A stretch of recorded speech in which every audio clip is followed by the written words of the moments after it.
ഇന്നത്തെ പശ്ചിമേഷ്യയിലെ സംഘർഷാവസ്ഥ ലോകത്തിന്റെ ശ്രദ്ധ പിടിച്ചുപറ്റുകയാണ്. പ്രത്യേകിച്ച് ഇറാനും ഗൾഫ് കോപ്പറേഷൻ കൗൺസിൽ രാജ്യങ്ങളും തമ്മിലുള്ള തർക്കം കൂടുതൽ ശക്തമായി മാറിയിരിക്കുകയാണ്. GCC എന്നത് ഗൾഫ് മേഖലയിലെ 6 രാജ്യങ്ങളുടെ കൂട്ടായ്മയാണ്.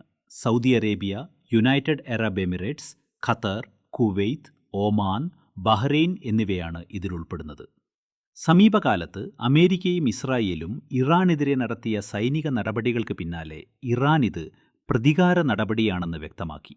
GCC രാജ്യങ്ങളിൽ അമേരിക്കൻ സൈനിക താവളങ്ങൾ നിലനിൽക്കുന്നതിനാൽ അവിടങ്ങളെയാണ് ഇറാൻ ലക്ഷ്യമിടുന്നതെന്ന് റിപ്പോർട്ടുകൾ പറയുന്നു.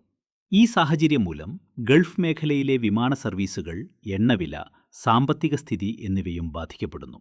ലോകമൊട്ടാകെ ആശങ്ക ഉയർന്നിരിക്കുകയാണ്.